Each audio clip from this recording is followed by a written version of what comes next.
Welcome back to కథలబడి. ఇవాల్టి మన కథ ఎత్తుకి పై ఎత్తు. ఒక గ్రామంలో సాంబయ్య అనేవాడు ఉండేవాడు. అతను తప్పుడు సాక్ష్యాలు చెప్పి అదే వృత్తిగా బతికేవాడు. ఇంకేం పని చేసేవాడు కాదు. తప్పుడు సాక్ష్యాలు చెప్పి డబ్బులు గడించే అవకాశం లేనప్పుడు తానే గ్రామస్తుల మధ్య తగాదాలను ఎగదోసి ఎవరు ఎక్కువ డబ్బులు ఇస్తే వారి పక్షాన సాక్ష్యం చెప్పేవాడు. కొంతకాలానికి సాంబయ్య ధోరణి అందరికీ తెలిసిపోవడం చేత గ్రామ పెద్దలు అతని సాక్ష్యాన్ని ఆమోదించడం అనుకున్నారు. అప్పుడు సాంబయ్య తన వృత్తిని దూర గ్రామాల్లో కొనసాగించడానికి బయలుదేరాడు.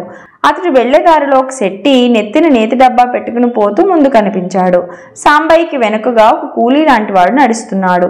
ఆ ఇద్దరిని చూడగానే సాంబయ్యకి ఒక ఆలోచన వచ్చింది.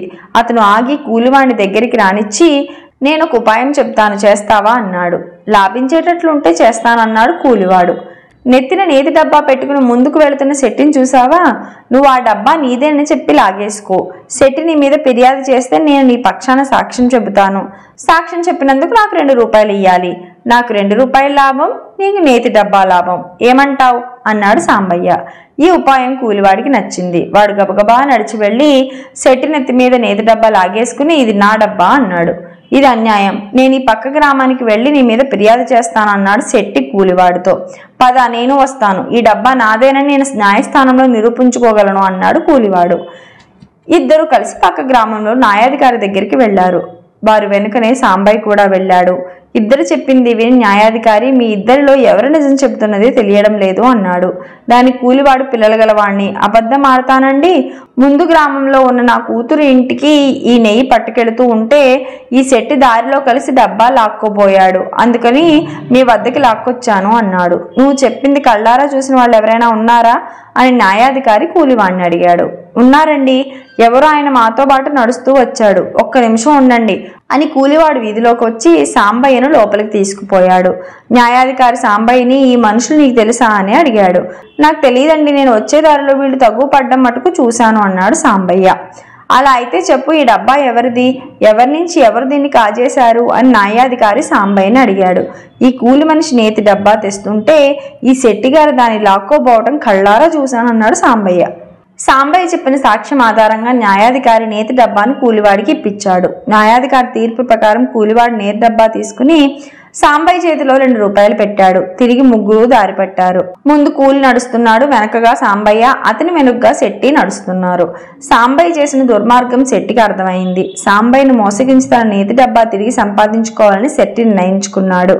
అతను సాంబయ్యని కలుసుకుని వెంట నడుస్తూ, ఏమయ్యా, నువ్వు నాకంటే తెలివిగలవాడం అనుకున్నాను. నీకన్నా కూలి చేసుకునేవాడే నయం కదా. నీ చేతిలో 2 రూపాయలు పెట్టి 20 రూపాయలు నేతి డబ్బాని కాజేశాడు అన్నాడు. ఈ మాట విని సాంబయ్య తలమొహం వేశాడు. మళ్ళీ శెట్టి ఇలా అన్నాడు, నువ్వు చేసిన పనే నేను చేసి ఈ నేతి డబ్బా సంపాదించాను. నేతి దుకాణంలో ఈ డబ్బాను ఒకడు బేరం చేశాడు. ఆ మనిషి దుకాణం వాడికి డబ్బులు ఇవ్వబోతూ ఉంటే వద్దని సంజ్ఞ చేశాను.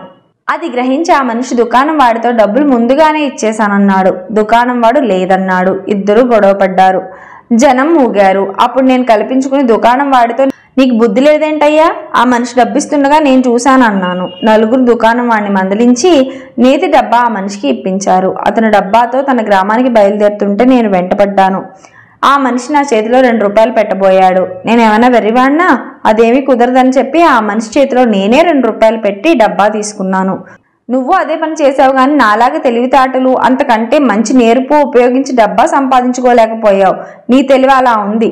శెట్టి మాట అనగానే సాంబయ్యకు ఆశ పుట్టింది. ఇప్పుడు ఏం చేయాలి అన్నాడు అతను శెట్టితో. కూలివాడు నన్ను ఏం చేశాడో అది ఇప్పుడు నువ్వు చెయ్యి, నేను నీకు అండగా ఉంటాను. నా సహాయానికి ఏదో ముట్ట చెబుదు గాని అన్నాడు శెట్టి. సాంబయ్య గబగబా నడిచి వెళ్ళి కూలివాడి దారికి అడ్డంగా నిల్చుని, నా డబ్బా చాలా దూరం మోసావు, ఇక నాకు ఇచ్చేయి అన్నాడు. కూలివాడిని సాక్ష్యానికి డబ్బు ఇచ్చుకున్నావుగా, పద అన్నాడు. సాంబయ్య బలాత్కారంగా డబ్బాను లాక్కోబోయాడు. కూలివాడు డబ్బా కింద పెట్టి సాంబయ్య మీద కలియబడ్డాడు. ఇద్దరు ఘోరంగా కొట్టుకుంటున్నారు. ఇద్దరు సగం చచ్చి పోట్లాడి విరమించేసరికి శెట్టి గాని నేతి డబ్బా గాని కనుచూపు మేరలో ఎక్కడా కనిపించలేదు. ఇది ఇవాల్టి కథ. ఈ కథ కనుక మీకు నచ్చినట్లయితే లైక్ చేయండి, షేర్ చేయండి. అలాగే మా కథలబడి ఛానల్ని సబ్స్క్రైబ్ చేయండి.